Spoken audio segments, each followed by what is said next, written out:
Hello my dear friends, you're on the Military with Summary channel. In this video we're going to discuss the most important events that took place during the previous 12 hours. We have a lot of very interesting updates, so let's start. And first we're going to talk about London because the most important updates are coming exactly from this area. I would like to remind you that yesterday there was a meeting between Merz, Starmer, Macron and Zelenskyy where they were talking about the situation in Ukraine, about the future of Ukraine of course, and they were discussing the peace plan that was proposed by the United States of America. The President of France made lots of very interesting statements. He said that we have a lot of cards in our hands.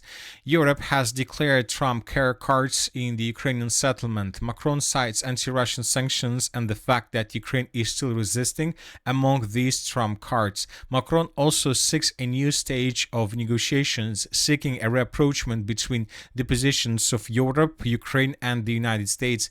Zelenskyy stated that the European Union and Ukraine cannot manage without US support. Furthermore, Zelenskyy added that the US peace plan has been reduced from 28 to 20 points. The Americans want to find compromises, but there are none on territory, Zelenskyy said it. The talks in London focused on secured guarantees and the reconstruction of Ukraine. The meeting allowed work to continue on the US peace plan, the Macron administration added. Zelenskyy also made a statement. Today we discussed the joint diplomatic work with the US, agreed on a position on security guarantees, reconstruction and next steps. We also discussed continuing defense support. I thank the leaders for their willingness to support Ukraine on the path to peace. But the problem is, and this is probably the main problem, that this negotiation process was very short, and some sources asked a simple question: is everything is okay? Is everything is bad? Merz and Macron quickly left the British Prime Minister's residence where they met with Starmer and Zelenskyy, according to Sky News. Zelenskyy also left Downing Street shortly after the talks. All four declined to answer media questions after discussing steps and under Trump's peace plan. And this is the photo when Zelenskyy was leaving the Downing Street. Zelenskyy left Downing Street after talks with British Prime Minister Starmer without giving any press comments, Ukrainian media report. Furthermore, and a few hours later, Zelenskyy gave several statements, but those were not the statements. That was something like official rejection of the US peace plan. Ukraine has no right to give up territory.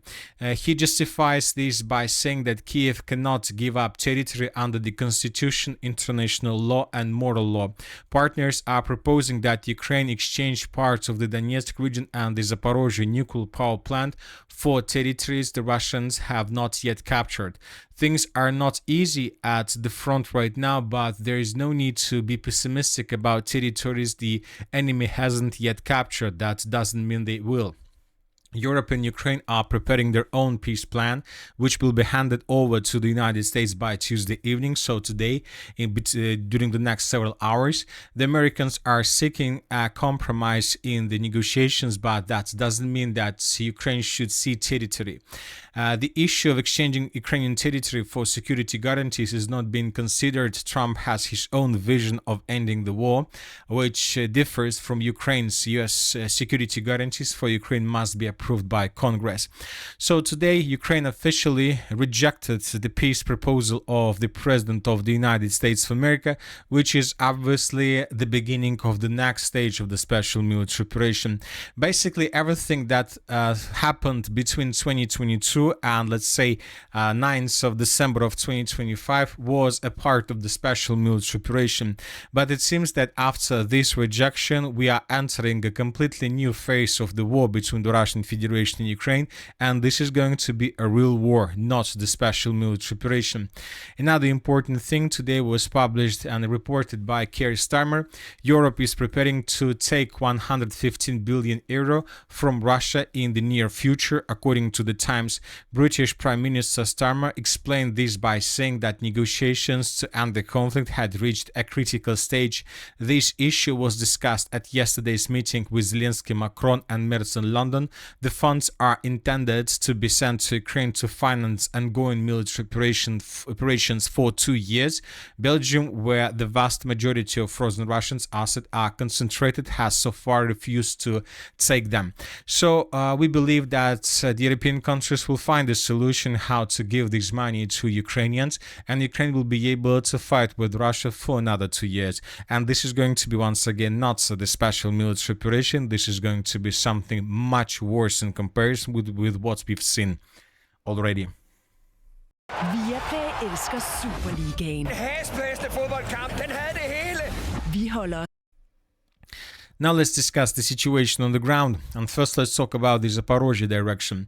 During the previous 24 hours, the Russians continued their offensive operation in the area of the city of Stepnogorsk. Today, if you remember yesterday, several pro-Russian sources reported that Russians managed to improve their position significantly. They captured the settlement of Stepnogorsk, and Russians captured huge territories in the fields between positions. Today, this information was also confirmed by neutral mappers. They also reported that Russians improved their positions in this area. As for the eastern Zaporozhye direction, the sources reported that Ukrainians counterattacked in the area of the settlement of Dobropolye and recaptured the southern part of the village. Now let's discuss the situation in the area of the city of Pokrovsk and in the area of the city of Mirnograd, where the Ukrainians continue suffering huge losses. During the previous 24 hours, we received lots of very interesting updates. This morning, pro-Ukrainian sources stated that Ukrainians were forced to fall back completely from the southern part of the Mirnograd cauldron. So the territory to the south of the southern part of Mirnograd was completely captured by the armed forces of the Russian Federation. So we are talking about these territories, and the most important that this information was confirmed by pro-Ukrainian sources. Furthermore, and at the same time, the Russians continue their offensive operation from the southern part of the city in the direction of the northern part of the city. During the previous 12 hours, as you can see, the map was adjusted. So this is the situation, for example, by the end of the 7th of December, this is the 8th of December, and this is the beginning of the 9th of December. The Russians are moving forward in the northern direction with the purpose to capture the city of Mirnograd completely. At the same time, pro-Russian sources published this video, and this is a very important video to understand what exactly is happening on the territory of the city of Mirnograd.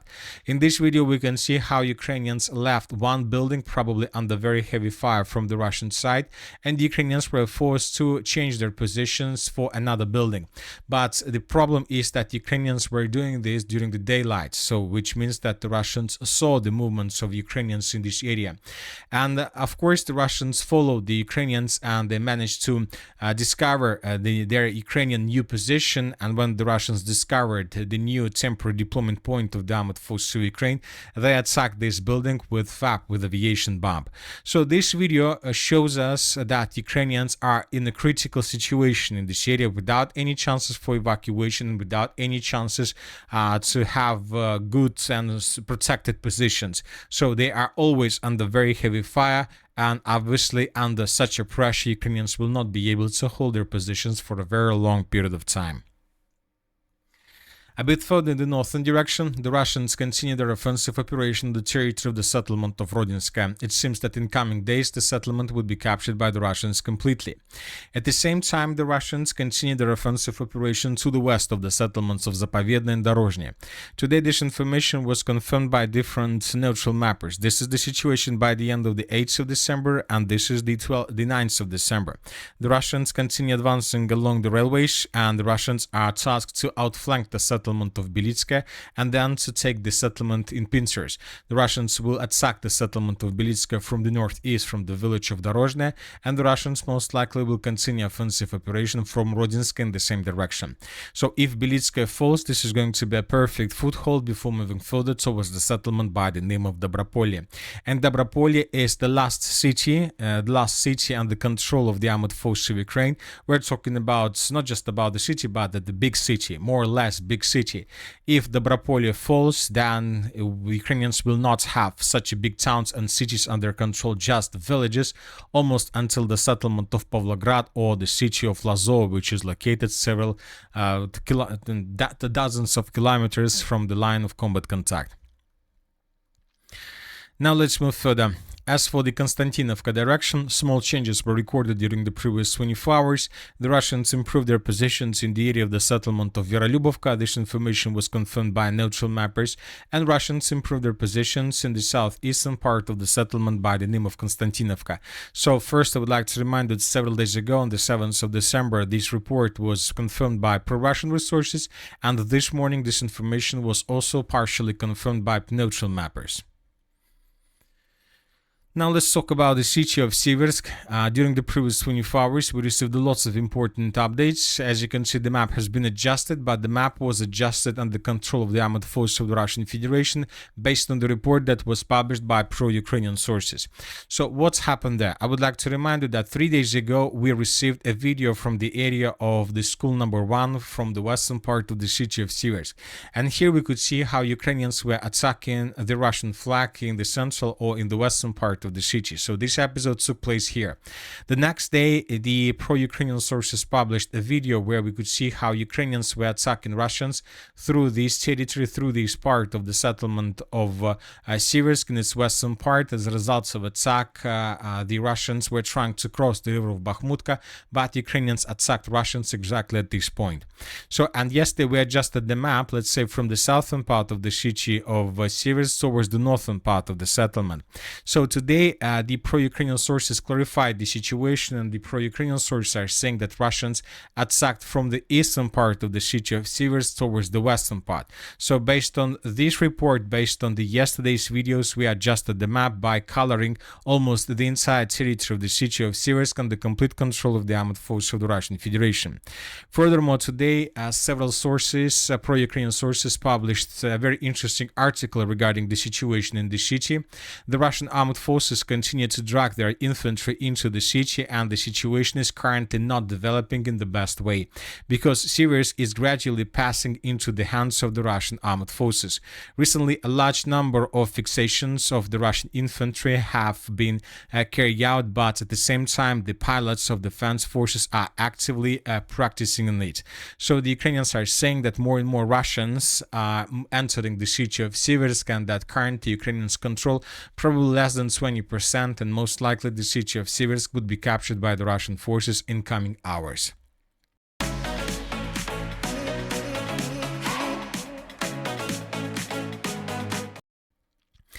As for the Kupiansk direction, during the previous 24 hours, we also received lots of very interesting updates. As you can see, the map has been adjusted significantly in Ukrainian favor.